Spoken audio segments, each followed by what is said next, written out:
هذا بيان للناس وهدى وموعظة للمتقين ولا تهنوا ولا تحزنوا وأنتم الأعلون إن كنتم مؤمنين.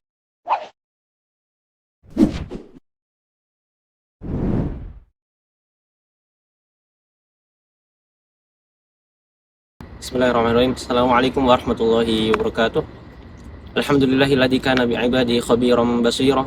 Tabarakalladzi ja'ala fis sama'i burujan wa ja'ala fiha sirajan wa qamaran munira. Wa huwa alladzi ja'ala al-laila wan nahara khilfatan liman arada an yadhakkara aw arada syukura. Wassalatu wassalamu 'alan nabiyyi alladzi ba'athahu Allahu hadiyan wa mubasysyiran wa nadhira wa da'iyan ila Allahi bi idnihi wa sirajan munira.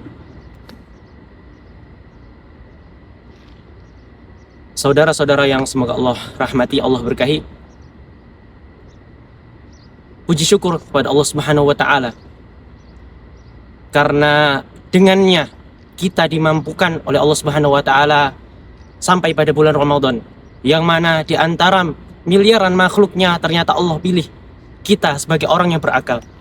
Di antara banyaknya orang yang berakal, ternyata Allah pilihlah kita sebagai orang yang beriman.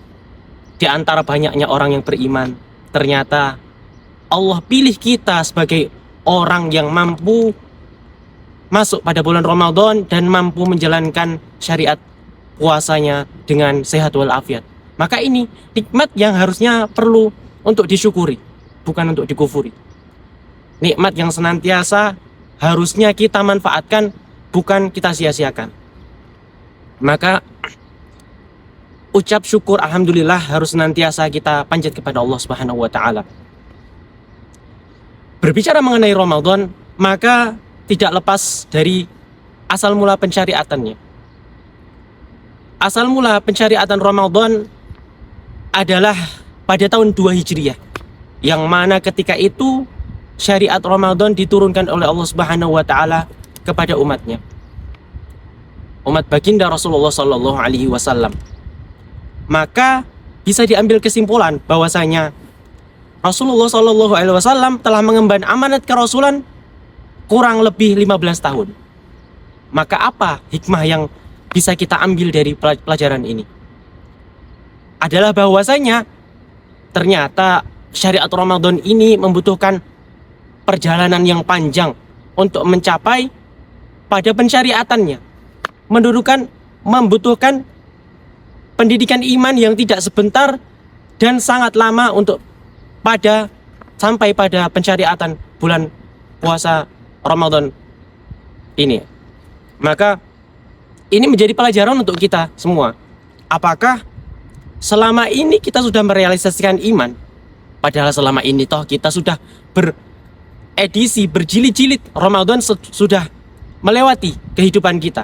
Kita sudah menjalani puasa demi puasa, Ramadan demi Ramadan. Apakah iman sudah terrealisasikan dengan baik? Apakah ketakwaan sudah tumbuh dalam jiwa dan benak kita?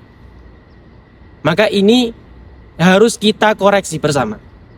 Apakah kemudian bulan Ramadan ini sudah lebih baik daripada bulan sebelumnya?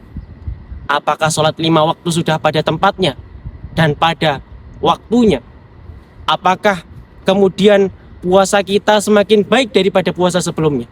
Apakah tilawah Quran semakin baik kuantitas dan kualitasnya? Apakah justru sebaliknya?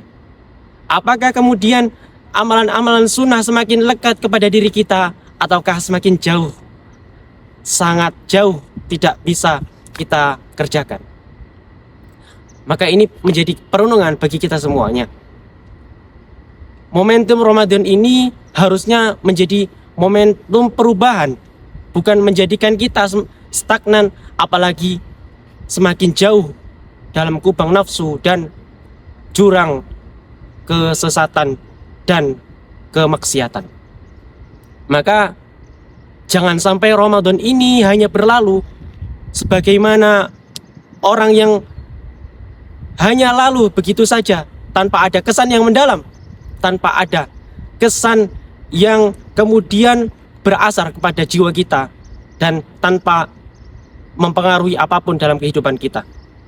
Semoga Allah mampukan kita untuk menjalankan ibadah bulan puasa Ramadan dengan ibadah qiyam, siyam, dan tilawatul Quran dengan sebaik-baiknya.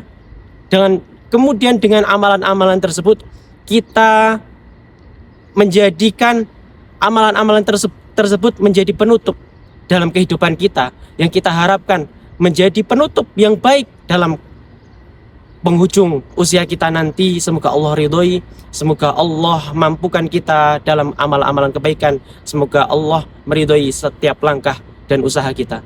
Amin ya rabbal alamin. Allahu a'lam bishawab. Assalamualaikum warahmatullahi wabarakatuh.